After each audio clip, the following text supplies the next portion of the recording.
Welcome back. अगर आप 10वीं पास हो, आपकी उम्र 18 साल हो चुकी है और आप बहुत जल्दी जॉब लगना चाहते हो तो आज के इस सेशन को अच्छे से सुनिएगा। आज हम बात कर रहे हैं एसएससी जीडी वैकेंसी के ऊपर, जो कि पैरामिलिट्री फोर्स की वैकेंसी है, यानी अर्धसैनिक बल।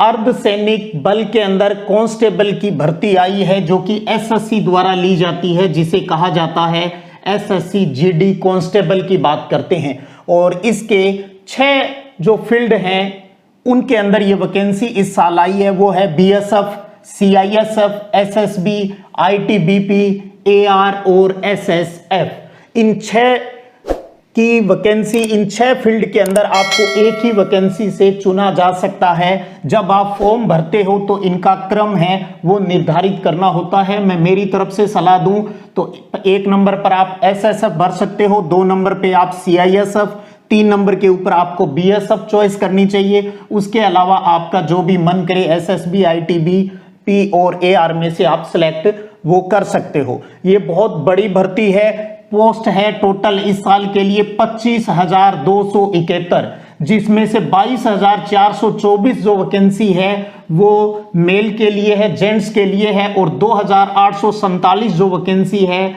वो महिलाओं के लिए है, विमेन के लिए है। योग्यता मैंने आपको बताया 10वीं पास होती है। उम्र है वो 18 से 23 साल के बीच उम्र होनी चाहिए। फॉर्म भरने की अंतिम तिथि है वो 31 अगस्त है 2021। तो 31 अगस्त तक आप फॉर्म भर सकते हो, जल्दी कीजिएगा अगर आप जॉब लगना चाहते हो और अच्छी तैयारी कर सकते हो फिजिकली अगर आप फिट हो तो। फॉर्म फीस है वो 100 रुपये है, लेकिन महिलाएं किसी भी कैटेगरी की हो और एससी एसटी के सभी पुरुष हैं वो सारे जो आवेदन है उनका फ्री रहेगा। यानी ओबीसी और जनरल के जो बॉयज हैं उनके 100 रुपये लगेंगे, बाकी सभी के आवेदन शुल्क है वो भी इसके अंदर नहीं लगेगा। अब बात करें भी इसमें सिलेक्शन किस प्रकार होता है, सिलेक्शन की प्रोसेस क्या है, तो आप एक एक करके समझिएगा। सबसे पहले होगा सीबीटी यानी कंप्यूटर बेस्ड टेस्ट, यानी एक ऑब्जेक्टिव पेपर होगा जो कि आपको पेपर नहीं दिया जाएगा बल्कि कंप्यूटर के ऊपर बैठकर ही आपको पेपर है वो देना होता है परीक्षा सेंटर के ऊपर, जिसमें 100 क्वेश्चन आएंगे। प्रत्येक प्रश्न 1 नंबर का है और टोटल जो टाइमिंग है वो 90 मिनट की है। और इस पेपर के अंदर नेगेटिव मार्किंग रहती है। एक गलत प्रश्न के 1/4 अंक है वो काट लिए जाएंगे, यानी 0.25 अंक है वो काट लिए जाएंगे। तो हमें सोच समझकर ही पेपर को करना होता है। और ये जो आपका पेपर होता है ये 4 भाग में है। 25 क्वेश्चन 25 नंबर के रीजनिंग के आएंगे, 25 क्वेश्चन हैं वो 10वीं तक की गणित के आएंगे। प्रत्येक प्रश्न 1 नंबर का ही है। और इंडिया जीके और जनरल साइंस के 25 क्वेश्चन आएंगे, जिसमें करंट जीके भी शामिल रहेगा। और हिंदी और इंग्लिश इन दोनों में से आप कोई भी एक लैंग्वेज ले सकते हो, जिसमें मोस्टली व्याकरण से संबंधित है वो 25 क्वेश्चन है वो इसके अंतर्गत आएंगे। तो रीजनिंग 25, मैथ 25, जीके और जीएस है वो 25, और हिंदी और इंग्लिश में से एक लैंग्वेज आपको चूज करनी है उसके भी 25। तो टोटल हो गए 100 क्वेश्चन। प्रत्येक प्रश्न है वो 1 नंबर का होगा। टोटल टाइमिंग 90 मिनट मिलेगी आपको, और पेपर है वो ऑब्जेक्टिव है वो होगा, और कंप्यूटर बेस्ड टेस्ट इसको बोलते हैं। जितनी आपकी ये टोटल सीट है 25,271, इस पेपर के माध्यम से 12 गुना बच्चों को पास किया जाता है। अगले स्टेज के लिए 12 गुना बच्चे पास होंगे। न्यूनतम जो पासिंग मार्क्स रहती है वो 35% रहती है। एससी एसटी के लिए 33%, बाकी के लिए 35%।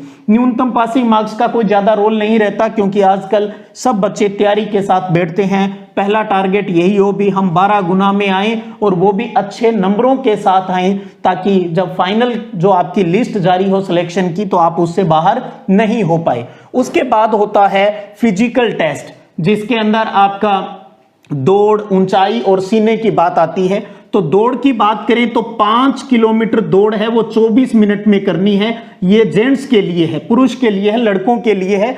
5 किलोमीटर जो दूरी है वो 24 मिनट के अंदर तय करनी है। बच्चियों की अगर बात करें, महिलाओं की बात करें तो उन्हें 1600 मीटर यानी 1 किलोमीटर 600 मीटर जो दूरी है वो 8.5 मिनट में तय करनी होती है। ऊंचाई की बात करें, क्योंकि इसमें हाइट का रोल है, क्योंकि पैरामिलिट्री फोर्स की जो जॉब है तो इसमें पुरुष की जो लड़कों की जो हाइट है वो 170 सेंटीमीटर के आसपास होनी चाहिए, आसपास नहीं 170 सेंटीमीटर ही होनी चाहिए।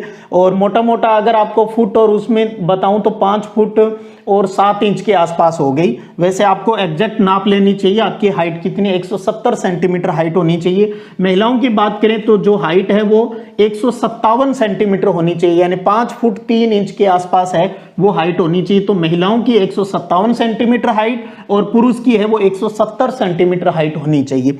तो यहां से जो 12 गुना बच्चे इस पेपर से पास किए जाएंगे उनका दौड़ और ऊंचाई का कार्य है वो संपन्न होगा, जिन्हें फिजिकल टेस्ट कहते हैं। और लड़कों का, पुरुष का है वो सीना भी नापा जाता है, महिलाओं को जो सीना है वो नहीं नापा जाता है। तो उसके बाद यहां से 3 गुना बच्चे हैं वो क्लियर किए जाएंगे अगले स्टेज के लिए, जो कि होता है मेडिकल टेस्ट और डॉक्यूमेंट वेरिफिकेशन। यहां तो आपके स्वास्थ्य का परीक्षण किया जाएगा भी आप फिट हो क्या, ये कोई ज्यादा विशेष नहीं है। और सभी आपके जो डॉक्यूमेंट है उनका वेरिफिकेशन किया जाएगा। आपके पास एनसीसी है तो उसके भी आपको अलग से नंबर है वो यहां दे दिए जाएंगे। और उसके बाद जितनी सीट होती है उस आधार पर आपका फाइनल सिलेक्शन हो जाता है। उस आधार पर जो आपने शुरू के अंदर वरीयता क्रम भरा है भी आप किस फील्ड में, इन 6 जो ब्रांच इसकी बताई उनमें से किस में आप जाना चाहते हो, उस हिसाब से आपका फाइनल सिलेक्शन है वो अंकों के आधार पर। तो सबसे पहले देखिएगा इसका बहुत बड़ा रोल है। अगर आप फिजिकली फिट हो, आपकी हाइट सही है, आप दौड़ लगा सकते हो, तो सारा खेल इसके ऊपर आ जाएगा। तो फिजिकली फिटनेस के साथ साथ आपको टेस्ट की तैयारी करनी है।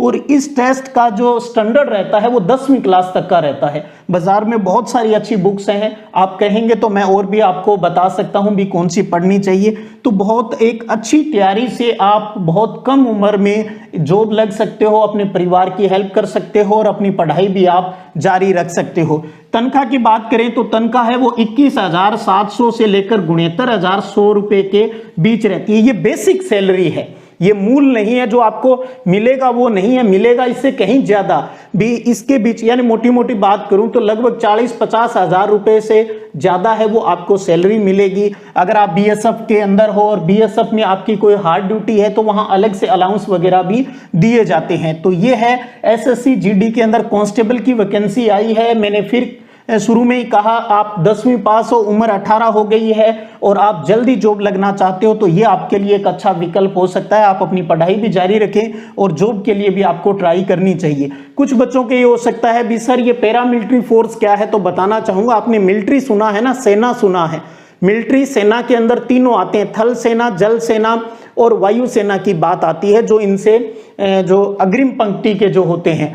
पैरामिलिट्री फोर्स का काम होता है जब युद्ध नहीं हो रहा है, देश के अंदर किसी प्रकार की लड़ाई नहीं हो रही है, तो बीएसएफ का काम बॉर्डर की सुरक्षा करने का है, बाकी का अलग अलग फील्ड के अंदर अपना काम है। यानी आंतरिक सुरक्षा या किसी वीवीआईपी की जो सुरक्षा है उसके अंदर इनकी ड्यूटियां हैं वो दे दी जाती है। और जब युद्ध की बात आती है तो इन्हें पीछे बुला लिया जाता है और मेन जो अपनी थल सेना है, जल सेना, वायु सेना है, वो फिर बॉर्डर के ऊपर वहां जाकर लड़ाई है वो लड़ती है। तो वो मिलिट्री होती है, ये पैरा मिलिट्री फोर्सेस होते हैं। दोनों का जो सैलरी वगैरह उनमें डिफरेंस होता है, मिलिट्री वालों की ज्यादा होती है, पैरा मिलिट्री वालों की थोड़ी कम होती है। लेकिन एक अच्छा विकल्प हो सकता है, क्योंकि अक्सर आपके मैसेज आते हैं सर हम जल्दी जॉब लगना चाहते हैं, पारिवारिक समस्याएं हैं। बस आप एक हाइट का ध्यान रखें, बाकी आप सब कुछ कर सकते हो। आप अच्छे से तैयारी कर सकते हो, आप में जोश और जुनून होना चाहिए, दौड़ का अभ्यास आप अच्छे से कर सकते हो, कहीं कोई बड़ी समस्या नहीं है। तो जो बच्चे इच्छुक हैं बहुत जल्द आप जाकर ई मित्र पर जाकर इसको फॉर्म भरिएगा।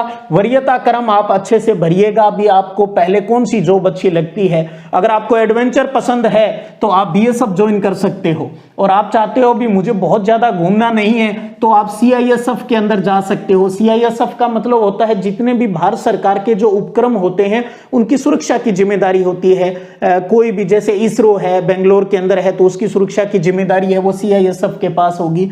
तो इसी प्रकार ये तिब्बत बॉर्डर की बात आ जाती है, एसएसएफ है वो सचिवालय के अंदर सुरक्षा की जिम्मेदारी आ जाती है। तो आप और इससे संबंधित जो पूरी विज्ञप्ति है वो नीचे डिस्क्रिप्शन में दे दूंगा और टेलीग्राम चैनल के ऊपर भी डाल दूंगा। और अगर आपको पूरा विस्तृत इसके बारे में पढ़ना है तो वहां से आप पढ़ सकते हो। और आपके कोई क्वेश्चन हो तो आप कमेंट डाल दीजिएगा, मैं उनकी रिप्लाई देने की कोशिश करूंगा, या उनसे संबंधित कोई और वीडियो बनाने की आवश्यकता हुई तो वो भी बनाऊंगा। चलिएगा, फिर मिलते हैं।